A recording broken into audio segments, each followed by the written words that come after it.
Jake Spinella. Hey, How's it going? it's all right. How are you? Pretty good. So we're doing some worship planning, and we just thought we would do a little bit of share a little bit of our conversation with folks. And we were, um, is lamenting the right word? I don't know if lamenting is the right word. Anyway, we were, well, maybe a better word is Thanksgiving. Yeah, we were giving thanks for those faithful ones who are helping out with music for worship. Not that other people aren't faithful, but anyway, there are how many people have been involved, like overall, while we've been recording worship in general, like how many people have been helping out?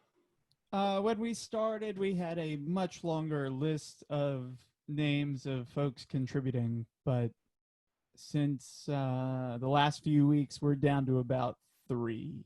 Yeah, okay. Well, and there are things that have been, life is strange for everybody. So no judgment is intended or implied for anyone who has not been involved in the recent ones. But we wanted to acknowledge with gratitude those who have been involved, but also kind of the struggle. So the struggle is real, Jake. Tell me, what have you done to Well, make music magical? let me take you on a little tour. Okay. Um, Here's some overwhelming appearing software that I use to align some of our audio that helps us with church stuff. Mhm. And if we can, I might have to unshare and reshare and make sure you can hear everything. This'll do, hopefully. Can you, No, that's did you second. hear What? piano? Did No, you hear any piano? no. No? 2 seconds. We Check, totally check, check. practiced this beforehand. You're, uh, this should be on. Got it. Yep.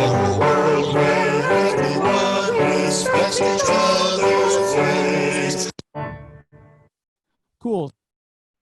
What you heard was what we've been receiving. Um, we have three choir members that have sang along their harmony parts with the hymns that I pre-record some piano stuff to. Mhm. And this past week, you may have noticed that the choir sounded a lot fuller. Mm. It's because we worked some magic. We turned the boys into chipmunks and the ladies into men, and we multiplied everybody's voices, and we get. Whoop, let's turn that back on.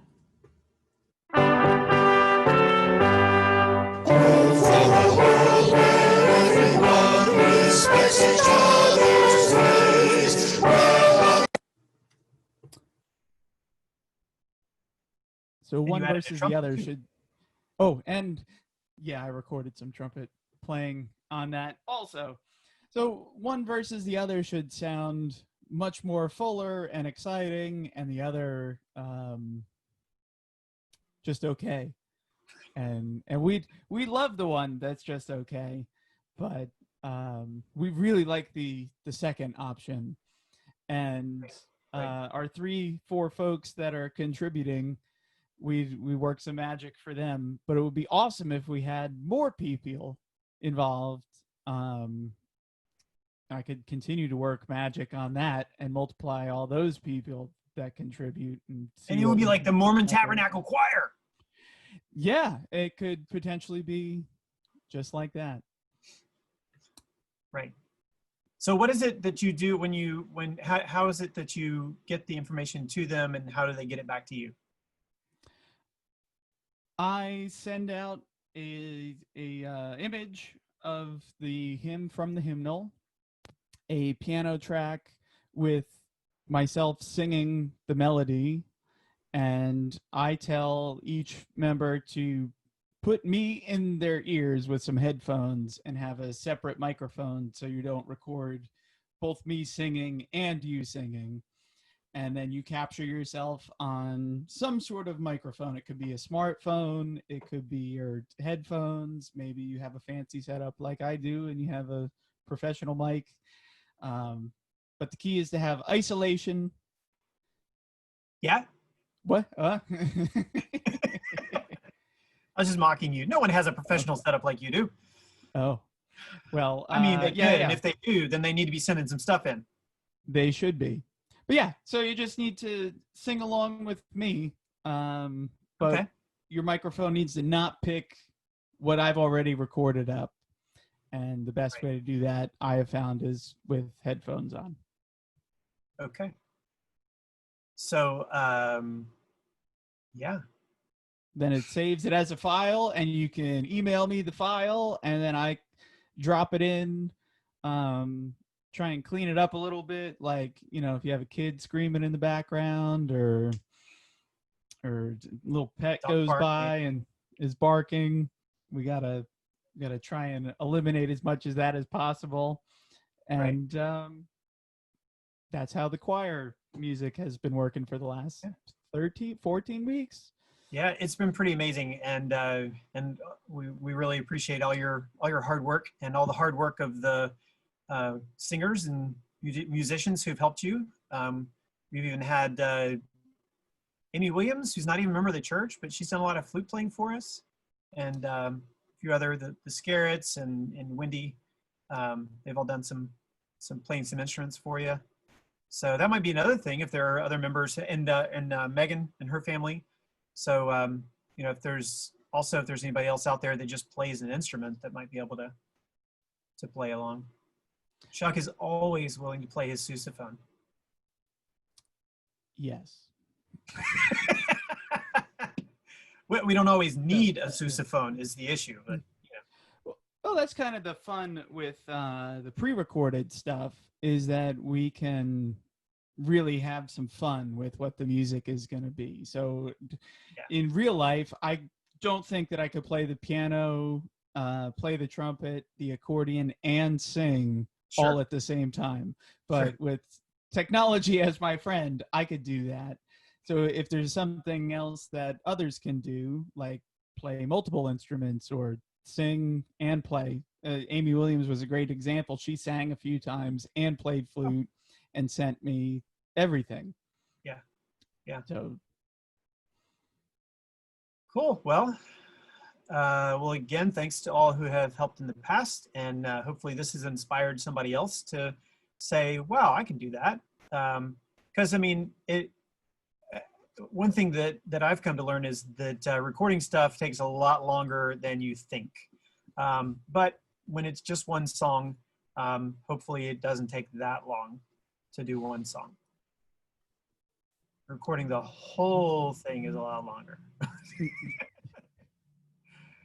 Also, Jake has helped me realize that I don't have to have it perfectly every time, and that, you know, we don't want a situation where you have to spend all of your time editing, but we know that you are capable to do some of that where it has to happen. Yeah, and I guess I've been meaning to tell the choir folks this, that have been contributing, is that they don't have to record the entirety of the hymn in one take. If they get something wrong, and they're like, man, I did great on verses 1, 3, and 5, but 2 and 4 were not so good, you can send me verses 1, 2, 3, 4, and 5 as separate files, and you can figure it out. I can put them together. The least amount of surgery I have to do, the better. But if there's organization in what you send me, that I can fairly quickly assemble it and stitch it together, then that'll be the best way for things to come together. Would you mind to say, like, real quickly, like, why it's so important to you to do it this way? I kind of put you on the spot with that, but we talk about it a lot, so I figured it'd be easy for you to.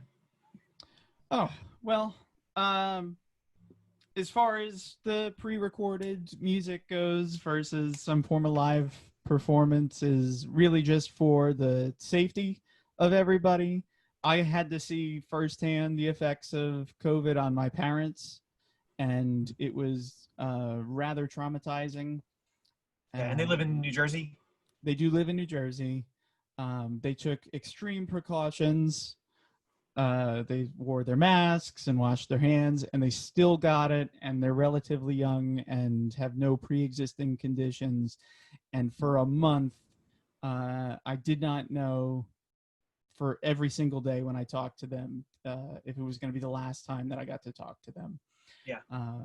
So we don't wish that on anybody involved in our church or just anybody in general care about you. So Yeah. And as a if this is the musician, safest way. sorry, as a musician, as a choir director, you've paid attention to some of the warnings that have come from different choral associations and people who are musicologists and people who like know what they're talking about in terms of what the body does when you're making music. Yes. In fact, singing has been frowned upon in the live context because of what actually happens with your body and how germs spread. In fact, a bunch of choirs all over the country met as soon as they could, and then everybody got sick, and it was really bad news. So we did not want to do that either. Yeah. Well, I think it's important to acknowledge that because that's been part of the decision-making process. You know, when I'm talking with the session, that they've asked me like, well, how does Jake feel about this? Because in order for us to gather physically, music is a part of who we are and what we do. And so, you know, you have a clear conflict of conscience in terms of supporting people gathering together because it's still spreading. Like in the recent weeks in Lafayette, the spread has gone up quite a bit. Yes, I've been trying to monitor that and see, is it a real present danger where we are? And it seems like it based on what's today. It's Monday. Yeah. The last update I read was on Friday, and we had like 100 new cases or something like that. Yeah. So I guess I want to kind of frame this in the context of worship and in the context of being God's people and making decisions out of love and care and concern and support. We're not making decisions out of fear. We're making decisions out of hope, out of an acknowledgement that there are people who are suffering. I was talking to a congregation member earlier today about you know, the conflict of interest between those who are you know, just what the gamble that we may be taking with our lives and with other people's lives. And there are other church members who feel differently about this, who who feel like there's a need to build up immunity. And then I'm also hearing that immunity has been proven to only last in peer-reviewed journals. Immunity only lasts like 3 months after you've contracted it, and then you're as vulnerable as you were before. So it's difficult to hash through all the science, to hash through all the politics, but our hope is to be grounded in none of that, but to be grounded in faith, in love, and in the opportunity to proclaim God's grace and mercy and God's love for us.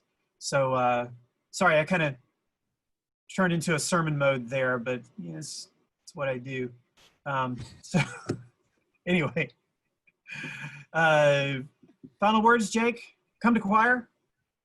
Yeah, even if you're not part of the choir and you just miss singing in church, I'll find a way to make you work. I mean, they made Britney Spears a pop star with a lot of technology.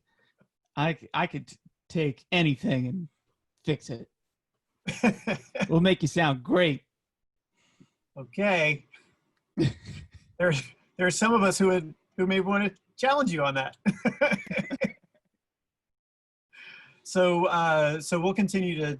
I mean, we'll send things out to those who are interested, and make sure you contact Jake directly though to let him know if you are interested. So we're not bugging the wrong people, and we've got the folks who are interested. So pray about it. Not just, pray about all of it, that we might be able to glorify God. And thanks for taking the time to eavesdrop on this little worship planning conversation between Jake and I. And there's more of this to come. We'll let you know a little bit more about how we put these things together. But we wanted to just kind of reach out and connect over the music, since that seems to be a place where people naturally connect anyway. All right. Peace be with you.